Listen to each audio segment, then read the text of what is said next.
Hi there, it's Dell back from Spartan Racing. Well, it's been a minute since I actually did any recording. Unfortunately, life got in the way, as it has with a lot of people. So hopefully I can start getting some bit more content up and get some of the things that I do to help some people out there in the community. So what I wanted to cover today was a couple of things. I wanted to go back over my SimCube 2 settings and how I set it up in Assetto Corsa Competizione, and also how I make adjustments on the fly to the force feedback depending on the car that I'm running. So as you can see, I am using an older version of the True Drive software. Excuse me. I haven't really found a requirement to update to the latest versions. I'm still running 21.5. I know there is been a number of updates that have come out since with things like the paddock functionality to be able to share and get other people's settings. But I've been really happy with the way my base has been performing. I've been really happy with the way that my settings are set up. So I've had no reason whatsoever to change. And I guess the old adage is if it ain't broke, don't fix it. And it's been working perfectly for me. And so therefore I've just kept it exactly as it is when I got it out of the box. So I've been a year now with the SimCube 2 Pro after changing from the Fanatec DD. And if you want to know the reasons why I changed, there's a previous video explaining the whole reasons why I made the change. This has been just an epic. It is really something else, this wheelbase. And once you get it dialed into the way that you want it to work, it really just there's no comparison. It is such a fantastic wheelbase, and the feeling, the whole way it works is excellent. So I'll have a quick go over my settings. So I've set my rotation up at 900 degrees. The rotation within ACC is and on PC is determined by the car that you drive. Changing it to 540 or 480 or whatever, or 1080, it doesn't really make that much difference. It is all determined by the car. So, and I know on the Xbox version, it's suggested that you put in the wheel rotations, but I know on the PC version it is all determined by car, and that's just not from me. There's been a number of other YouTubers and Aris from ACC has also mentioned this as well. So I just leave it at 900. I don't need to change. I run an overall strength of 100%. I have a soft bump feel. My bump stop range is lock to lock 900 degrees. I run a reconstruction filter of 3. Torque bandwidth limit is unlimited. And then I run 12% dampening, 8% in the friction, 10% in the inertia, and 5% in the static force reduction. I've kind of played around a little bit with these. I mean, a lot of this is just mystery science. I'm no expert when it comes down to what exactly every single one of these settings within SimCube does, but I took some inspiration from a few other YouTubers and then started playing around with different settings, turning them right up, right down to the middle, 25%, 75%, until I got the feeling where I felt it was really worked well for me. In the peak notch filter, I have that disabled. In the direct input fine tuning, 15% on the dampening and 13% on the friction, and then everything else is just left to 100%, and that's pretty much it.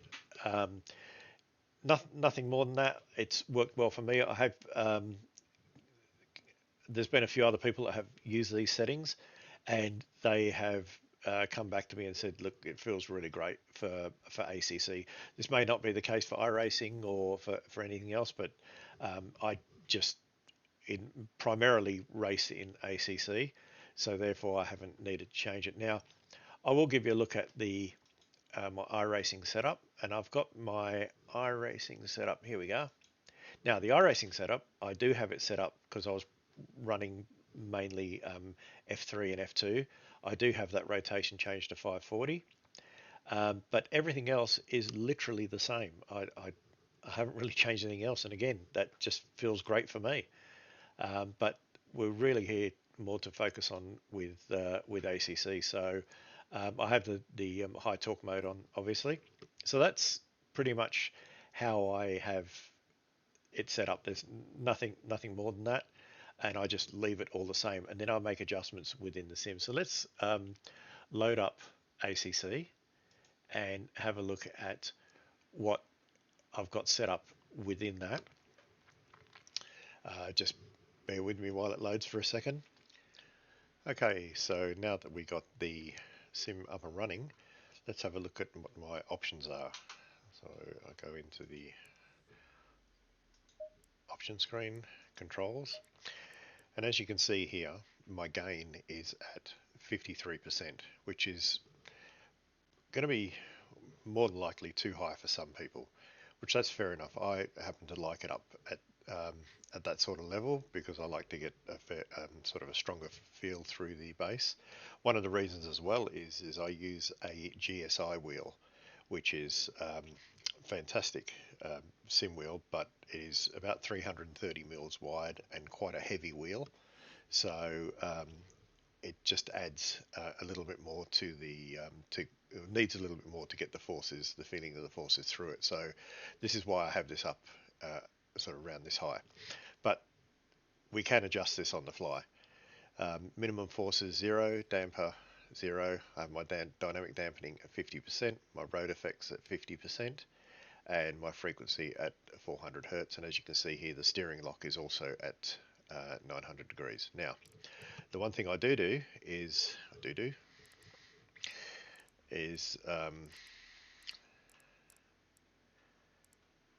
scroll right down to the bottom of these control bindings, and we get it here. We see FFB increase gain, FFB decrease gain. So I actually have these mapped to a rotational dial on my DSD button box.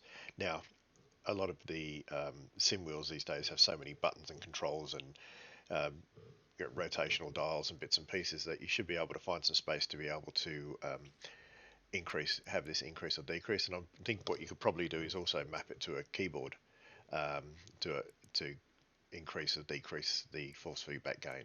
So as you can see here, mine's mapped with the DSD P-Series controller. So that allows me to, within the sim, is make adjustments for that particular car just on the fly as I'm racing to suit the track that I'm on. So let's go and load up a track.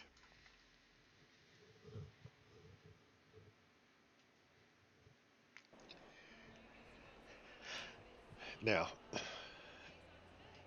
if I just set out and I'm not going to change any setups and bits and pieces, we'll just go with the standard setup at the moment. And if I go down, to drive, and if you have a look on the bottom right hand corner just near where the tyres temperatures are, you can see if I change that potentiometer, I can adjust the force feedback to how I actually want it to be. So I'm running in the Aston Martin at the moment. This is around Monza. If it's set to 1, that's the 53% gain that I've got. So that's all that 53%. So if I head out and just do a couple of laps maybe, or start doing my lap, I usually work this out within 2 or 3 laps as to what I would actually prefer.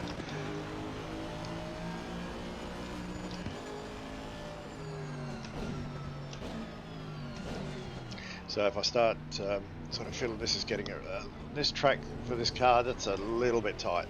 So what I can do is I can just dial down this a little bit. So if I go down to say 90 or 0.9, so that takes about, I guess it would take about 10% off.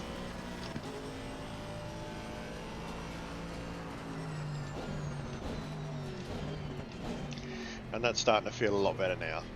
So I'm not having to work so hard. Now, for instance, in say the McLaren, I found that putting it down to about 0.9 was a little bit weak, so I left it at 1. In say the Bentley, I needed to dial it down a little bit further. So even this at the moment at 0.9 is maybe a little bit too tight, so it's going to drop it down to 0.85.